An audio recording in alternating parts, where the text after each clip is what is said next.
शुभ संध्या मित्रों। सार्थक government job point YouTube channel आप सभी का हार्दिक स्वागत करता है। 9721411385 ये मेरा व्हाट्सएप नंबर है। आप इस पे super TET, TGT, PGT, LT, लेखपाल आदि के नोट्स प्राप्त करके अपनी तैयारियों को सुनिश्चित करिए, अपनी सफलता को सुनिश्चित करिए। चलिए खबरों की शुरुआत करते हैं।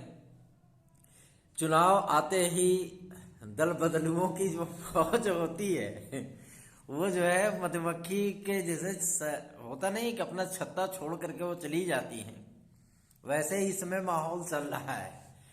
फिलहाल हम लोग एक प्रतियोगी छात्र हैं, तो जाहिर सी बात है इन सारी चीज़ों से हम लोगों का कोई सरोकार नहीं है, किंतु परीक्षाओं से सरोकार है, विज्ञापन आदि से सरोकार है, ज्वाइनिंग आदि से सरोकार है और वेटिंग लिस्ट के फाइनलाइजेशन के लिए सरोकार है ना। तो मुद्दा भी वही होना चाहिए। और कौन क्या कर रहा है, क्या वादे कर रहे हैं, कितने नेता कितने वादों को अपना पूरा करते हैं, वो आप भी जानते हैं, हम भी जानते हैं। वादे तो इतने सारे हो जाते हैं, मैनिफेस्टो पूरा 2 4 5 पन्ने का होता है, लेकिन होना उसमें से जो है 5% काम भी नहीं है है ना।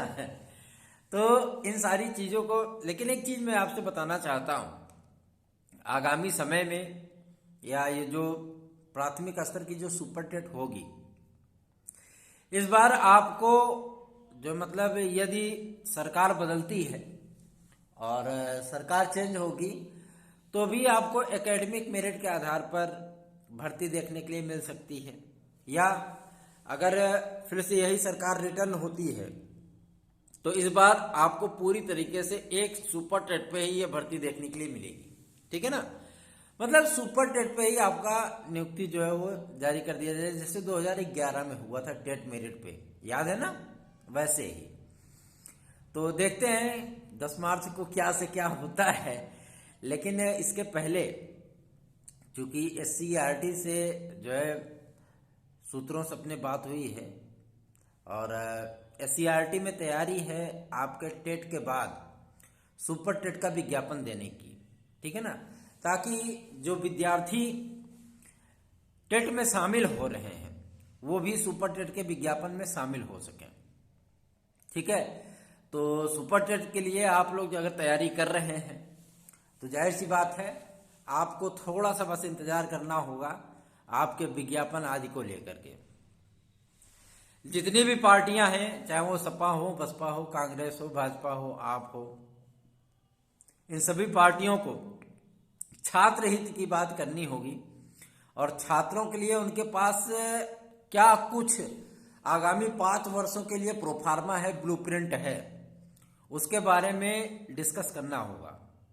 ऐसे सिर्फ मौखिक तौर पे कह देने से कि बीएड वाले, सीपीएड वाले, बीपीएड वाले, शिक्षा मित्र और बीटीसी वाले, डीएलएड वाले सभी को मतलब जो है नौकरी हम प्रदान कर देंगे, सबको नियुक्त कर देंगे, ये सिर्फ एक चाशनी है है ना, सत्यता इसमें कुछ भी नहीं हो सकती।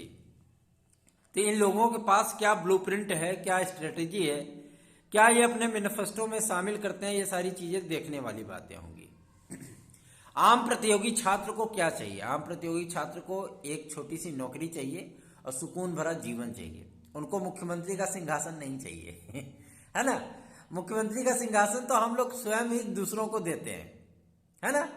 तो जाहिर सी बात है ये सारी चीजें नहीं। और एक बात मैं आपसे स्पष्ट करना चाहता हूं, लोक सेवा आयोग की नियमावली में संशोधन हेतु जो प्रक्रिया थी वो प्रक्रिया कंप्लीट हो चुकी है और इस बार टेक्निकल आर्ट, फाइन आर्ट, प्राविधिक कला, बीएफए, ये सभी विद्यार्थी जो मतलब बीए हैं और जो मतलब इसके साथ में बीएड भी है, ये सारे विद्यार्थी इस बार एलटी ग्रेड की परीक्षा में एलिजिबल होंगे। सबसे महत्वपूर्ण चीजें यह है कि इस बार एलटी ग्रेड का जो पेपर है, प्रयास तो यही किया जा रहा है कि आपका ये 1 ईयर एग्जाम हो जाए, जैसे 2018 का पेपर हुआ था, है ना। लेकिन जिसके चांसेस 95% तक नो है कि इस बार ये 1 डे एग्जाम हो। ठीक है, प्रोफार्मा पूरी तरीके से लोक सेवा आयोग ने तैयार कर लिया है कि हमको 2 ईयर एग्जाम इसका कराना है।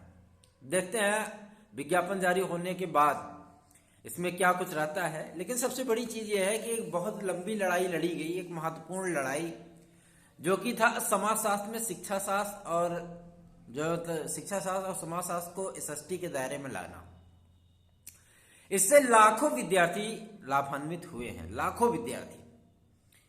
और वो विद्यार्थी प्रवक्ता में भी शामिल हुए हैं जो विद्यार्थी नैनो बायोलॉजी, बायोटेक्नोलॉजी, बायोकेमिस्ट्री, ठीक है, और बीटेक वाले जो विद्यार्थी जो मैथ में आकर के घुस गए थे टीजीटी में, उनको जो है मतलब उनके ऊपर भी अब संशय के बादल मंडराने लगे हैं, क्योंकि उनकी जो डिग्रियां हैं वो कहीं भी मैथ के लायक नहीं है, मतलब वो ग्रेजुएशन बीएससी लेवल की नहीं है, ठीक है ना।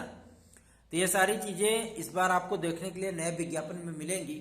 नए विज्ञापन आज के सिलसिले में चयन बोर्ड से वार्ता हुई है और लखनऊ सचिवालय से भी जो जानकारी प्राप्त हो रही है कि जो मोटा मोटा आपका विज्ञापन आने चल रहा है, एक बार फिर से आपको जो मतलब एक बड़ा विज्ञापन टीजीटी पीजीटी का देखने के लिए मिलेगा, क्योंकि सचिव महोदय ने मुलाकात कर ली है आदरणीय शिक्षा मंत्री डॉक्टर दिनेश शर्मा जी से, और समस्त जिला विद्यालय निरीक्षकों ने अपने अपने यहाँ के अध्याचन चयन बोर्ड को प्राप्त करा दिए हैं। शिक्षा निदेशालय से आपके लिए अध्याचन यूपीएससी में आ चुके हैं। तो जाहिर सी बात है कि अब इस पे जो है आपके विज्ञापन की प्रक्रिया आरंभ की जा रही है। शिक्षा निदेशालय से लोक सेवा आयोग ने जो बातें स्पष्ट करने के लिए कहा था, समकक्ष वाला मुद्दा, वो सारी बातें भी स्पष्ट हो चुकी हैं, क्लियर हो चुकी हैं। इस बार लोक सेवा आयोग जब अपना परीक्षा कैलेंडर जारी करेगा, क्योंकि 20 तारीख तक उम्मीद है कि परीक्षा कैलेंडर लोक सेवा आयोग का जारी होगा, तो उसमें जीआईसी प्रवक्ता मेंस एग्जाम, जीआईसी प्रवक्ता प्रीलिम्स एग्जाम, एलटी ग्रेड शिक्षक भर्ती प्रीलिम्स एग्जाम, ये सारी चीजें आपको देखने के लिए मिलेंगी। और सबसे बड़ी चीज यह है बीईओ, जो खंड शिक्षा अधिकारी जिसे हम एसडीआई बोलते हैं, उसकी भी एक अच्छी खासी वैकेंसी पदों की संख्या आपके सम्मुख आ रही है। लोअर सबऑर्डिनेट भी आ रही है। तो जाहिर सी बात है कि आपको बेहतर भविष्य के लिए एक बार उठ के सरपट दौड़ लगानी है, और अपने मंजिल तक जब तक आप ना पहुंचे तब तक आपको रुकना नहीं है, थकना नहीं है ना। प्रयास आप लोग करिए, सहयोग हम करने के लिए तैयार हैं। आप अगर सुपर टेट की तैयारी कर रहे हैं, महंगे कोचिंग संस्थानों से और महंगे मैटेरियल आदि को परचेज करने से बचिए। हम गारंटी के साथ कह रहे हैं आपको एलटी में, टीजीटी में और सुपर टेट में, लेखपाल आज में सफलता दिलाने में पूरी तरीके से मेरा मैटर सक्षम है। मैं आपको गाइड करने के लिए तैयार हूं। आप उसी चीज को पढ़िए, आपकी सफलता सुनिश्चित हो पाएगी। और एक बात मैं आपसे स्पष्ट कर देना चाहता हूं, वेटिंग लिस्ट के लिए जो विद्यार्थी परेशान हैं, अवशेष पैनल 2013, 2016, 2021 की वेटिंग लिस्ट थोड़ी बहुत फाइनल हुई थी और बहुत जल्दी ही वो वेटिंग लिस्ट भी और मतलब फाइनल होने चल रही है। समायोजन आदि का मुद्दा जो था वो भी चयन बोर्ड 20 तारीख के अंदर अंदर सट आउट कर देगा, और प्रधान का जो संस्था प्रधानों का जो इंटरव्यू कार्यक्रम है वो भी 16 तारीख तक जारी करने की बात सामने आ रही है कि 16 तारीख तक वो जारी कर दिए जाएंगे। बीएड वाले विद्यार्थियों के लिए मध्य प्रदेश से, राजस्थान से बहुत बड़ी बड़ी वैकेंसियां आई हैं। वो विद्यार्थी चाहे तो वहां पे अप्लायर हो सकते हैं। Group C, group D, stenographer के लिए वैकेंसी एसएससी की तरफ से आई हुई है, आप चाहें तो उसमें भी अप्लाई कर सकते हैं। रेलवे आदि की भी अच्छी खासी वैकेंसियां आपको इस बार देखने के लिए मिलने वाली हैं, जिसमें एएसएम की, गुड्स गार्ड की, ग्रुप डी की, और ये जो है आपके पायलट आदि की, ये सारी वैकेंसीज आपको उसमें देखने के लिए मिलेंगी। गैंगमैन, ट्रैकमैन आदि की, है ना। ये सारी वैकेंसीज बहुत जल्दी आने वाली है। लगभग 68,000 वैकेंसी है, ठीक है। हाई कोर्ट से भी आपको जो मतलब वैकेंसीज देखने के लिए मिलेंगी। ये सारी जानकारियां जो है निकल करके आई हैं, इसीलिए हम आपको बता रहे हैं। और सबसे बड़ी चीज ये होती है एग्जैक्ट न्यूज जो हम आपको देते हैं। भले ही विद्यार्थी कहते हैं कि आप गुमराह कर रहे हो, आप झूठ बोल रहे हो, भैया हमको ना तो गुमराह करने से कोई तात्पर्य है, ना हम आपको झूठ बोल करके बरगलाना चाहते हैं। हमें जो सूचनाएं मिलती है, जो सूचनाओं के लिए हम प्रयत्न करते हैं, जो हम आपके लिए प्रयत्न करते हैं, हम उसी चीज की जानकारी आपको प्रदान करते हैं, ठीक है ना। उसी चीज की जानकारी हम आपको प्रदान करते हैं। हमने आपसे कोई शुल्क नहीं लिया, लेकिन हम आपको इसलिए जानकारी देते हैं ताकि आप डिप्रेशन में जाने से बचें, आप अपने मनोबल को कम ना होने दें, नीचे ना गिरने दें, क्योंकि मनोबल यदि आपका टूट गया तो फिर आप कभी भी उठ के खड़े नहीं हो सकते, फिर आप छोटी सी छोटी जंग हार जाएंगे।